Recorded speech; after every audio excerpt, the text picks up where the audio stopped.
You know you don't have to wear your PT gear anymore, right? It's comfortable. So how's civilian life treating you? It's fine.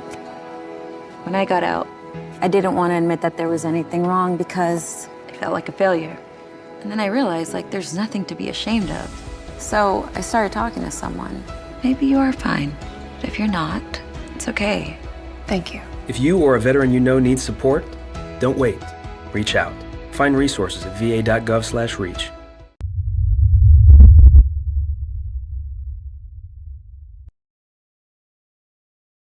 Hi, my name is Karen. I'm a mother just like you, and my son rides a motorcycle. So please check twice, save a life. Motorcycles are everywhere. For more information on sharing the road, visit mass.gov/RMV. Hello and welcome again to Oscar Mike Radio. I'm Marine Corps veteran and your host. My name is Travis. Oscar Mike Radio is part of the Hubazoo Network. You can find out more on hubazoo.com. I want to thank my sponsors, Joyce Asack of Asack Real Estate, Army National Guard veteran Mark Holmes of Reapers Detailing and Power Washing, and my supporters, all veteran-owned businesses, Caisson Shaving Company, Black Cat Designs, and Savage American Woodwork. It's September, or actually, let's go back a little bit. It was like July, August, and I'm at the Portuguese Club in Bridgewater with the Veterans Brotherhood Motorcycle Club, and JK says, hey, I want you to meet Michael Garner because you've seen these signs, look twice, save a life. I'm like, sure, absolutely. I've seen them everywhere. I've got them on my case. And I meet my next guest, Michael Garner Sr., to talk about what he does with this and the ride they're doing. We both ride. We've both been affected by aspects of motorcycle safety in some very serious ways. Michael, welcome to Oscar Mike Radio. Thank you. Thanks for having me, Travis. Yeah, I mean, I've seen these signs. I'll have, you're watching the show post, you see the big yellow sign, but if you live in certain parts of the country, certainly in Massachusetts, you've seen the, please check twice, save a life motorcycle sign. I never really knew who was behind or any story around that. We meet, Michael and I, at the Portuguese Club in July with the Veterans Brotherhood Motorcycle Club, and JK, who connected us, said, hey, you want to talk to this guy if you love motorcycle safety, love motorcycles, I ride, and understand the story of how this came to be in this part of the country. So please, tell us the story of how you got involved with this organization and why we're here, for next weekend. Sure. So 5.5 years ago, we lost our son in a tragic motorcycle accident. I wanted to get involved in some type of outreach program or something in regards to continue the memory of my son, but yet trying to find a way to help, the community of motorcycle and bikers.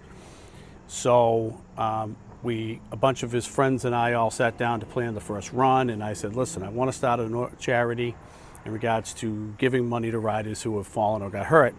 A little beknownst to me that already existed on the South Shore. I just was never aware of it. The Southeastern Mass Fallen Riders. Okay. So they were having a run actually on behalf of a rider by the name of Woody, who was very popular on the South Shore. And we went over to the run, and I met a gentleman by the name of Paul Cote. And Paul now controls all the rights to check twice. Okay. So we met with him during the run and got a very nice relationship kind of started with him. And then the next thing you know, I am in charge of everything south of Boston all the way through the Cape, which is fantastic. So we started doing certain things, obviously the run, and then we started a Motorcycle Awareness Day. So during the month of March is Motorcycle Awareness Month in Massachusetts.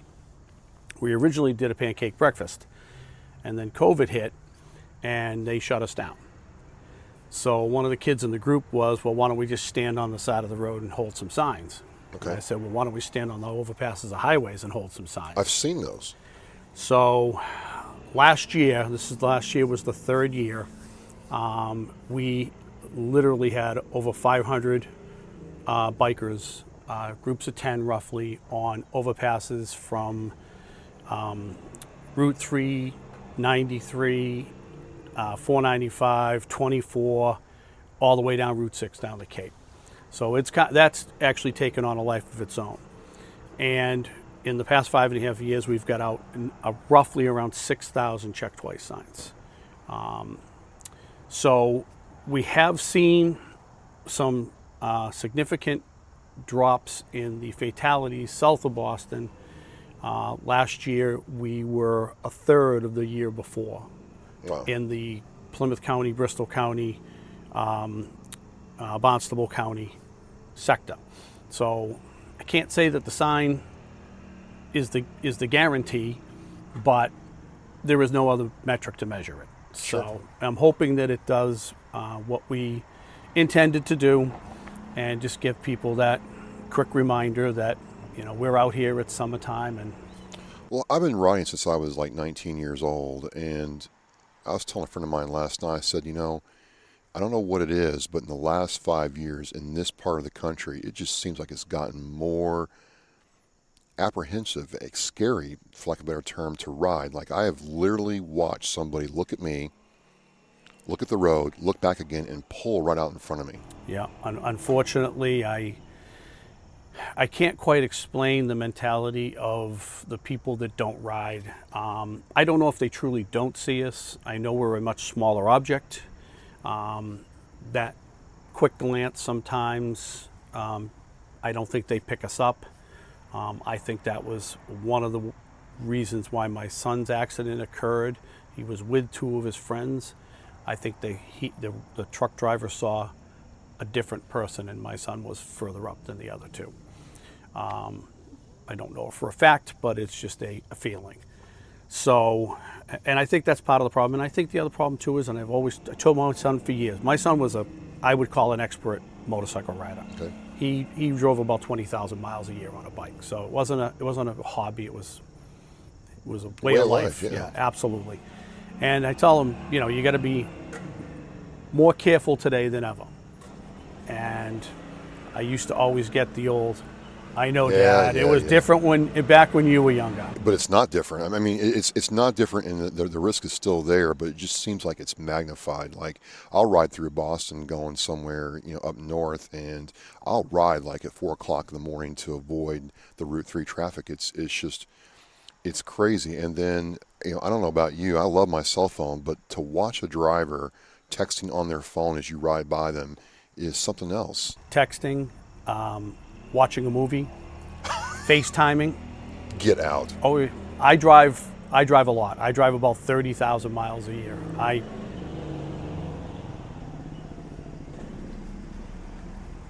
I work in multiple states, so I see a lot of things that really frustrate me. And, you know, I also get a lot of, well, you know, look how some guys ride. Well, it's true. Some guys do not ride the way they should. I will not defend them, but people don't drive the way they should. So, you know, you've got to look at it in both ways. But I just feel there is just, the automobiles today come equipped with way too many distractions. True. For me, it goes back to, you know, all through my life, you know, I know people that have, you know, had accidents, but the first fatality that I had to deal with was in the Marine Corps. We had a sergeant, and he rode a dual-purpose bike, and the Cannon Air Defense Complex is like 7 miles from Yuma main base, and he was going home on a bike, and you know, there is fruit trucks in the desert. They terraform the desert to, you know, plant fruit trees, and you know, he's going like this, and the fruit truck turns right in front of him. He couldn't stop in time. And it really did something to our battalion CO, who also, he rode a Yamaha Virago. Why do I remember that? Because I rode one. And since then, you know, what he did is he's like, if you ride a motorcycle, you're going to go through a 3-day safety course. And, you know, at first it's like, well, hey, we get 3 days off. But then, you know, you see the gunny running the course, you're like, oh, wow. It was a really shift in that you have to take care of yourself, but also, you know, you drive, take that extra half a second and acquire a good view of the road before you go somewhere. It's not that hard. So we met, and you had the ride coming up for next weekend, September 12th. 10th. I'm sorry, I got that wrong. So you have the ride coming up for September 10th. And tell me what a poker run is, because a lot of people don't know. I'm finding out. Oh, yeah, well, a poker run was So I'm a little bit older than you. So, well, maybe we might be the same age. But poker runs were really popular when I was younger. So a poker run is you go off to 4 different locations. Generally, it's bars. You pull in, you go in and pull your poker card. There are the girls there, and they stamp your poker sheet. So if you got an ace of spades, a stamp mark goes on it. And then you come back to actually here at the VFW in Whitman, and then you pull your last card, and you basically build the best hand. I like the poker runs, and I reconstituted it back with our group. And the reason why I did it is to go off on a cluster ride. Yes, they are breathtaking. The noise and the build up to people can hear you for miles coming, and they're majestic. But we have a lot of riders that are not close contact riders. And I find that they're just not as safe as they should be. There's generally an accident in almost every run. So I'm going to tell you something, Michael. I don't like them. No, I don't ride in them either anymore. I've gotten scared to death because, I've been riding since I was 19 years old, and you can tell, like you said, this person does not understand space management. And it's like, okay, this is real and this is fun, but it's not real fun anymore. No, it isn't. So the good thing about the poker run is, you come with your buddies. I know 4 or 5 groups that are going to be at the run that are going to have about 25 people in their group. And they go off as a group. They ride together anyway, so they're used to each other. And they go off, do their own thing. So. But you can go solo, like me. Absolutely. And go there, get the card. What if you get like 5 aces? Then you're going to win $1,500. Well, I got to come and find out. So it's out here at the Whitman VFW, and you're raising money. Now, where does the money actually go? So the money goes towards the production of the Check Twice signs, which, believe it or not, each sign roughly cost us about $16.50. So they add up quickly. We also donate money to families who have had a rider that goes down. We do some with the Southeastern Mass Fallen Riders. We do some on our own. And we help out, a few people just with general care. Yeah.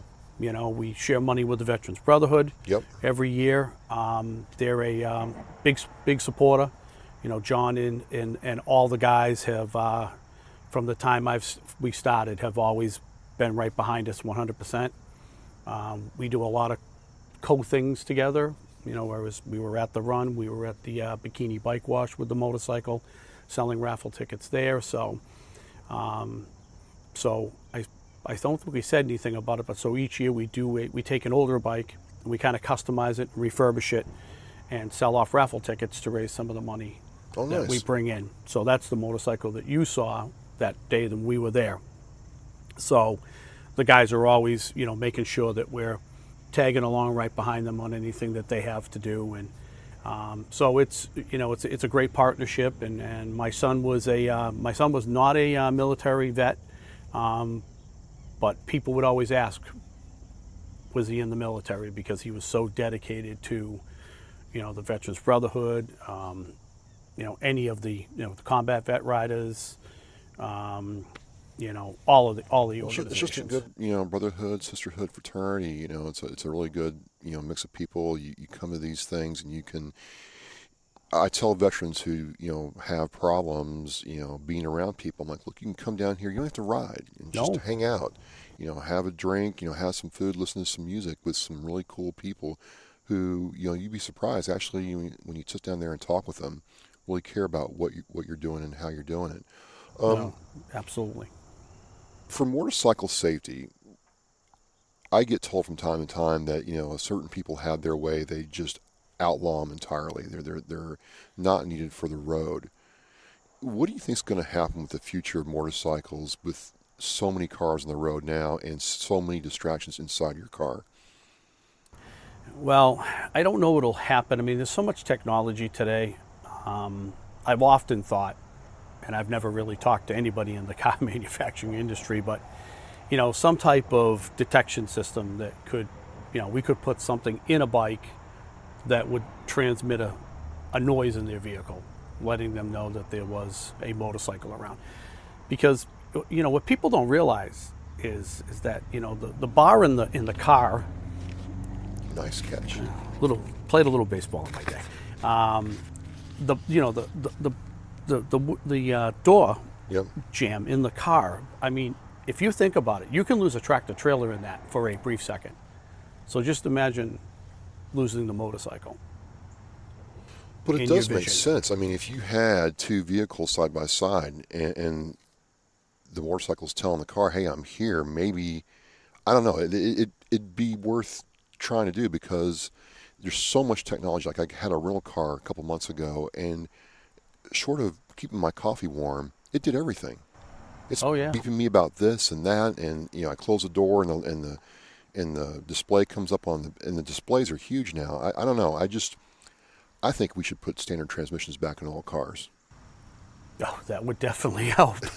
that would probably slow things down dramatically. Unfortunately, you'd have a large group of people that would never be able to drive a car again, but that wouldn't bother me in the least. But so I don't know what we totally do other than just to keep promoting and keep getting the signs out. And I get a lot of people, I'll say to you, would you like a sign? Well, I don't ride.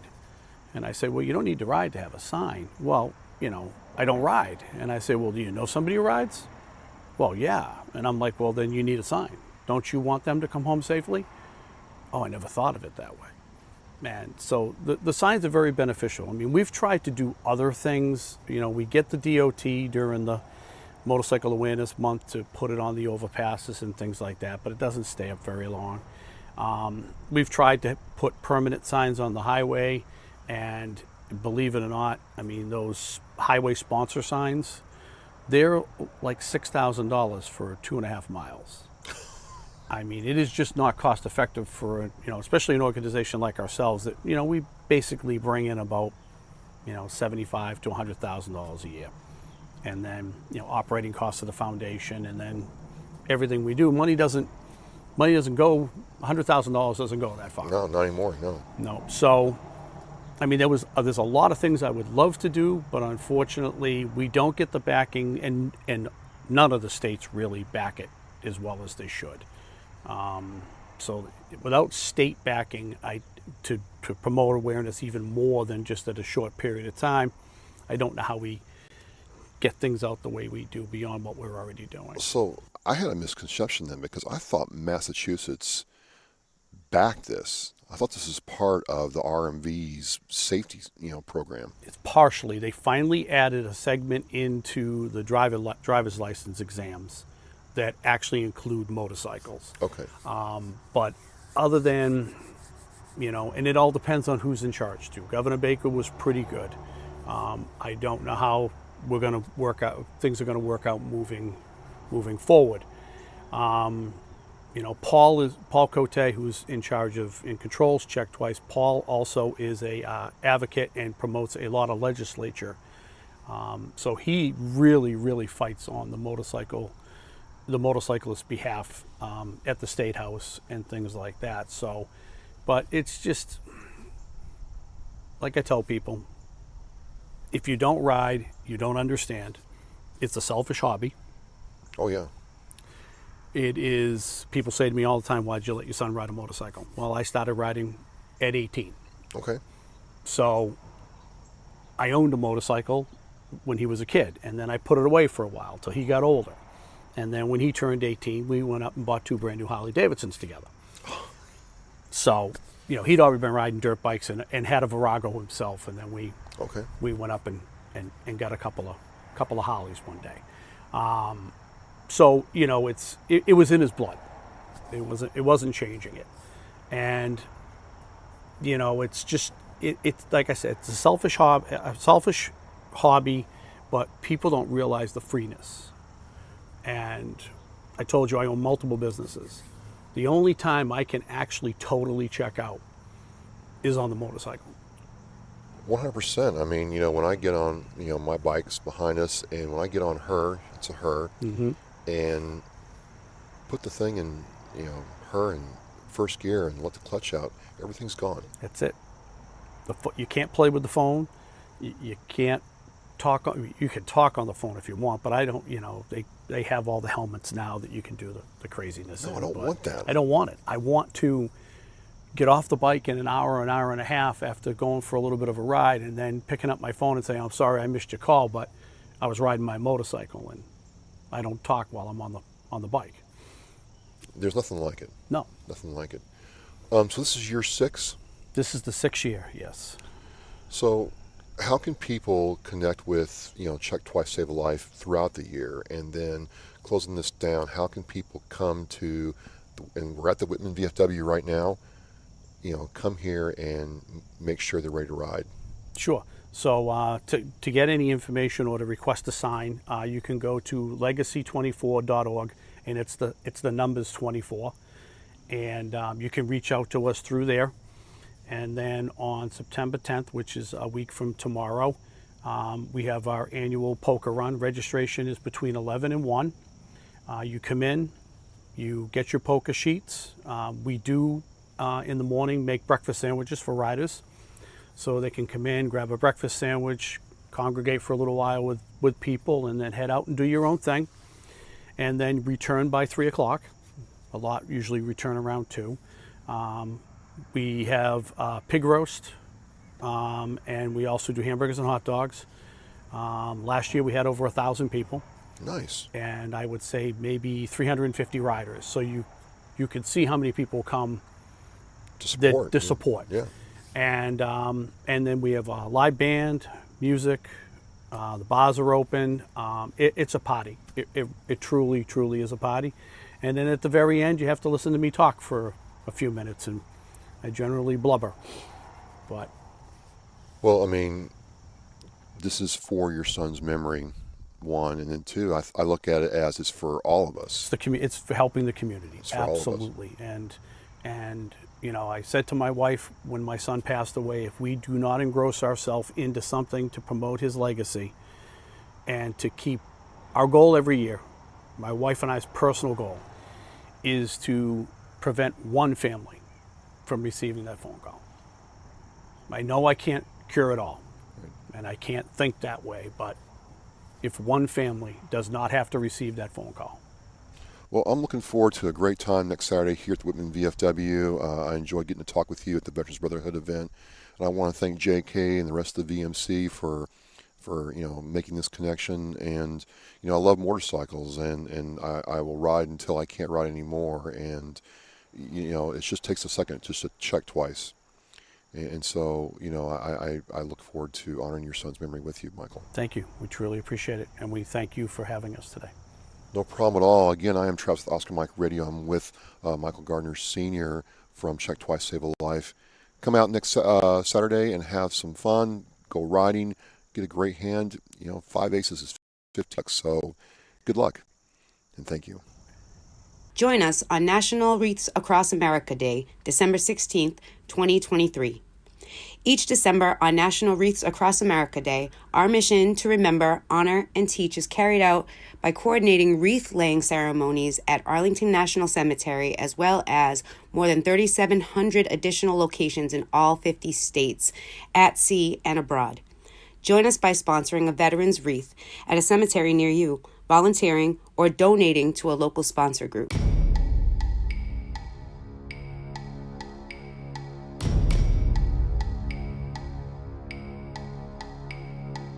Thank you for listening and watching Oscar Mike Radio, where our active duty service members and veterans are in action and the mission is in flight.